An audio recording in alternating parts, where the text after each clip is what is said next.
2024 తెనాలి ఎన్నికల తీర్పు ఇది చాలా ప్రత్యేకమైనది. కేవలం ఒక నియోజకవర్గంలో గెలుపోటములకు సంబంధించిన కథ కాదు ఇది. పరిపాలనకు, ప్రజల ఆకాంక్షలకు మధ్య ఉన్న సంబంధాన్ని స్పష్టంగా చూపించిన ఒక కేస్టడీ. ఈ విశ్లేషణ కేవలం డేటా ఆధారంగా ఆ సంఖ్యల వెనుక ఉన్న ప్రజల గొంతుని వినే ప్రయత్నం. సరే, ఈ విశ్లేషణలో మనం ఎలా ముందుకెళ్తామంటే, మొదట తెనాలి నేల స్వభావం, అక్కడి పరిస్థితులేంటో చూద్దాం. ఆ తర్వాత ఈ తీర్పుని లోతుగా అర్థం చేసుకుని ఈ ఓటమి వెనుక ఉన్న కారణాలను పరిశీలిద్దాం. అక్కడ్నుంచి పరిపాలన కోసం ఒక బ్లూప్రింట్, దానికి తోడు ఒక చతుర్ముఖ వ్యూహాన్ని చర్చిద్దాం. చివరగా ఈ పాఠాలతో భవిష్యత్ ఎలా ఉండాలో అంచనా వేద్దాం. ముందుగా తెనాలి గురించి మాట్లాడుకుందాం. ఎందుకంటే ఏ రాజకీయ విశ్లేషణకైనా పునాది అక్కడి మట్టి, అక్కడి మనుషులే. వాళ్లను అర్థం చేసుకోకుండా మనం దేన్నీ విశ్లేషించలేం. తెనాలి ఈ పేరు వినగానే మనకు గుర్తొచ్చేదే కృష్ణా డెల్టాలోని పచ్చదనం. ఇది గుంటూరు జిల్లాలో ఒక కీలకమైన వ్యవసాయ, వాణిజ్య కేంద్రం. వరి, పప్పుధాన్యాలు పండించే రైతులు, దానిపై ఆధారపడిన వ్యాపారం, ఇదే ఇక్కడి ప్రజల జీవనాధారం. వారి బతుకులు, వారి ఆశలు అన్నీ ఈ నేలతో, మార్కెట్తో ముడిపడి ఉంటాయి. పైగా ఇది రాజధాని ప్రాంతంలో భాగం. అంటే ఇక్కడి ప్రజల అభివృద్ధి ఆకాంక్షలు కూడా ఎక్కువే. ఇక్కడ గమనించాల్సిన విషయం ఒకటి ఉంది. 2024 ఎన్నికల్లో పోలింగ్ శాతం రాష్ట్రవ్యాప్తంగా దాదాపు 78%. ఇది మామూలు విషయం కాదు. ప్రజలు ఏదో ఒక బలమైన సందేశం ఇవ్వాలని నిర్ణయించుకున్నారని చెప్పడానికి ఇంతకన్నా పెద్ద సంకేతం ఏముంటుంది?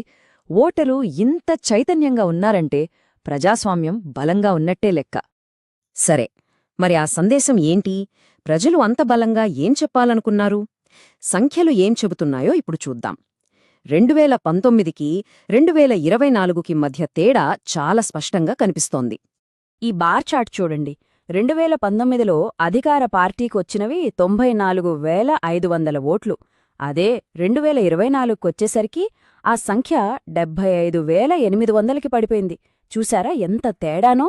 అదే సమయంలో ప్రతిపక్ష కూటమి అభ్యర్థి ఏకంగా 1,23,900 ఓట్లు సాధించారు. ఇది మామూలు మార్పు కాదు, ఒక రాజకీయ భూకంపం. ఇక ఓట్ల శాతంలోకి వస్తే కథ ఇంకా స్పష్టంగా కనబడుతుంది. అధికార పార్టీ వాటా దాదాపు 46% నుంచి 37%కి పడిపోయింది. అంటే సుమారు 9% ఓట్లు చేజారిపోయాయి.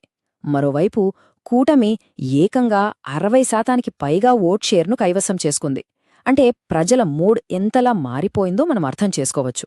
ఇది కేవలం ఓటమి కాదు, ఓటర్ల నమ్మకంలో వచ్చిన పెద్ద పతనం.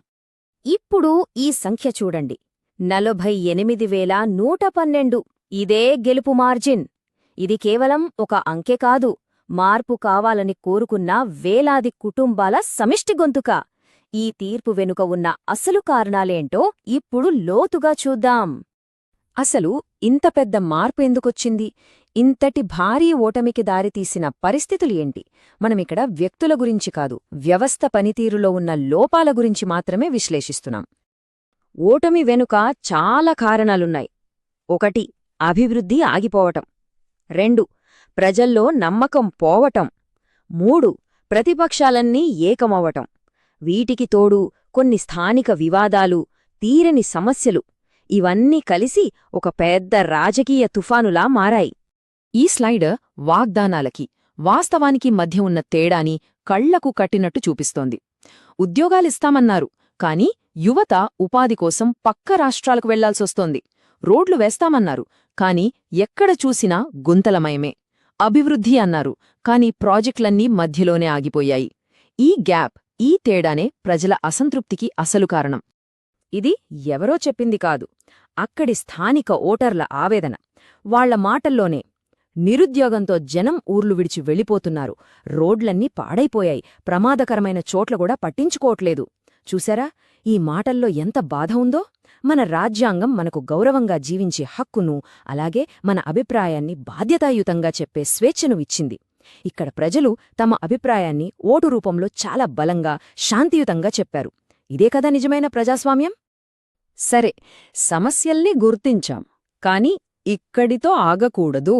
పరిష్కారమేంటి? కోల్పోయిన నమ్మకాన్ని మళ్లీ ఎలా పొందాలి? దీనికోసం ఒక స్పష్టమైన బ్లూప్రింట్ అవసరం. ఇప్పుడు దాని గురించి చర్చిద్దాం. దీనిని సంక్షేమ త్వరణ ప్రణాళిక అని పిలుద్దాం. అంటే పనుల్ని వేగవంతం చెయ్యడం. మొదటిగా రోడ్లు, నీటిపారుదల కోసం తెనాలి పునరుద్ధరణ మిషన్ లాంటిది వెంటనే మొదలుపెట్టాలి. 2 నిరుద్యోగ భృతిపై ఒక పైలట్ ప్రాజెక్ట్. 3 కొత్తగా హెల్త్ ఎడ్యుకేషన్ సెంటర్స్.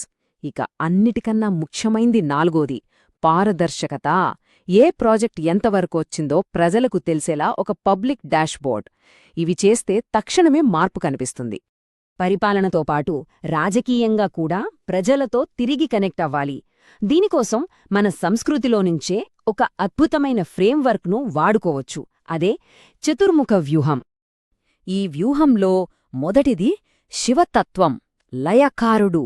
అంటే దేన్ని లయం చెయ్యాలి? అబద్ధాల్ని, తప్పుడు ప్రచారాల్ని. నిజమైన డేటాతో, జరుగుతున్న పనుల సాక్ష్యాలతో ప్రతిపక్షాల ఆరోపణల్ని ఖండించడం, ఫ్యాక్ట్స్తో సమాధానం చెప్పడం.